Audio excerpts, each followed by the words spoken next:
အားလုံးပဲမင်္ဂလာနံနက်ခင်းပါဂေယုနာတော်သည်နံနက်တိုင်းအသက်ဖြစ်သည်လို့ဆိုထားတဲ့အတိုင်းဒီနေ့မနက်ခင်းမှာလည်းအသက်တော်ဂေယုနာတော်နဲ့အတူဘုရားသခင်နဲ့အစပြုနိုင်ဖို့ Start Your Day with God ရဲ့ Drops of Light အစီအစဉ်ကနေကြိုဆိုလိုက်ပါတယ်ဒီနေ့မှာတော့ခံစားရနေစဉ်ကျေးဇူးတော်ဆိုတဲ့စာစုလေးကိုဖတ်ပြသွားမှာပဲဖြစ်ပါတယ်သင်ရှိမှာထာဝရဘုရားသည်ကိုယ်တိုင်ကြွ၍သင်နှင့်ရှိတော်မူလိမ့်မည်။သင်ကိုစွန့်တော်မမူဖြစ်ထားတော်မမူမစိုးရိမ်နဲ့စိတ်မပြတ်နဲ့တရားဟောရာခန်းကြီး31အငယ်8ဘုရားသခင်ရဲ့ကျေးဇူးတော်ဆိုတာကျမတို့နဲ့မထိုက်တန်ပဲရရှိတဲ့ဘုရားရဲ့မေတ္တာနဲ့ကောင်းချီးတွေပါအဖြစ်သားဖြစ်တဲ့ကျမတို့ကိုဘုရားသခင်ကယေရှုခရစ်တော်အဖြစ်ကယ်တင်ခြင်းပေးတာဟာသူ့ရဲ့အကြီးမြတ်ဆုံးကျေးဇူးတော်ပဲဖြစ်ပါတယ်။အေဖတ်ခန်းကြီးနဲ့အငယ်8မှ9မှာဆိုရင်ကယ်တင်ခြင်းဟာကိုယ်ကြိုးစားမှုကြောင့်မဟုတ်ပဲဘုရားသခင်ရဲ့ကျေးဇူးတော်ကြောင့်သာဖြစ်တယ်ဆိုတာကိုရှင်းရှင်းလင်းလင်းဖော်ပြထားပါတယ်။ဘုရားသခင်ဟာသူ့ရဲ့သားသမီးတွေကိုအန္တရာယ်တွေဆင်းရဲဒုက္ခတွေကနေ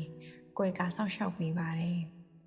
အမြင့်ဆုံးသောဘုရား၏ကွယ်ကာရာဌာနတော်၌နေသောသူသည်အနန္တကိုရှိန်အရေးကိုခိုရလိမ့်မည်။ထာဝရဘုရားသည်ငါခိုလုံရာငါ၏ရဲ့တိုက်ငါကိုးစားသောဘုရားသခင်ဖြစ်တော်မူသည်ဟုငါပြောဆို၏ဟု61ခုမြောက်သောစာလံအပိုင်ငယ်1နဲ့2မှာဖော်ပြထားတာပဲဖြစ်ပါတယ်။ဒါကိုကြည့်ခြင်းအပြင်ဘုရားသခင်ကိုယုံကြည်ကိုးစားသူတွေဟာဘေးကင်းလုံခြုံမှုရှိကြောင်းဖော်ပြထားတဲ့ဂတိတော်ကိုကျမတို့တွေ့ရှိနိုင်ပါတယ်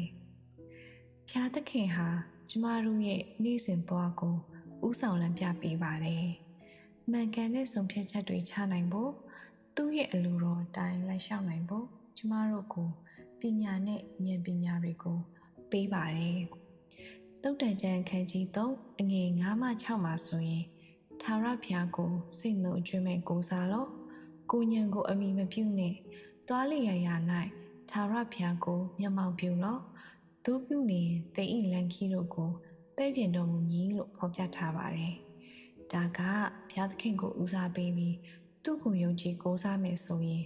သူကကျမတို့ရဲ့လမ်းတွေကိုပြင်ဆင်ပေးနိုင်မယ်လို့ဆိုလိုတာပဲဖြစ်ပါတယ်။ဘုရားသခင်ရဲ့နေ့စဉ်ကျေးဇူးတော်ကွယ်ကာခြင်းနဲ့လမ်းပြခြင်းတွေကိုတမန်ကျမ်းစာကနေတဆင့်ကျမတို့မြောက်များစွာတွေ့မြင်နိုင်ပါတယ်။ဒီအရာတွေဟာဘုရားသခင်ရဲ့မပြောင်းလဲတဲ့မေတ္တာနဲ့ဂရုတော်တွေဖြစ်ပြီးကျမတို့ကိုယုံကြည်ခြင်းမှာခိုင်မာစွာရပ်တည်နိုင်ဖို့ကူညီပေးတာဖြစ်လို့ဘုရားသခင်ထံကျမတို့ဘဝရဲ့အသေးစိတ်များမှအစစက္ကန့်အနံကသခင်နဲ့အတူနေ့စဉ်ရှောက်လန်းနိုင်တော်သူများဖြစ်ဖို့ခွန်အားပေးဝေမျှလိုက်ပါတယ်။အားလုံးပေါ်ဘုရားသခင်အထူးကောင်းချီးပေးပါစေ။ယေရှုခရစ်နာမ၌